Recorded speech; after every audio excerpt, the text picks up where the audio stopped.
তুমি তো আজ পড়া পারছো না। কাল থেকে পড়ে আসবো। বেনম কি পড়া পড়েছে? না রে না, আজ তো বেনম পড়া পারেনি।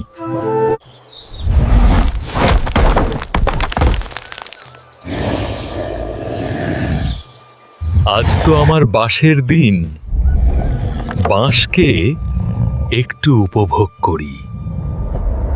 তাড়াতাড়ি উঠ রে শয়তান!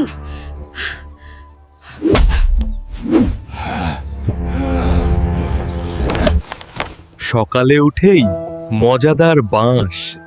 আজ সারাদিন তো শুধু বাঁশই খাবো।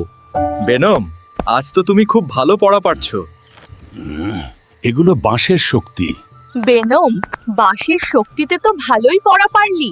সেই উপলক্ষে আজ তোর পছন্দের চিংড়ি রান্না করব।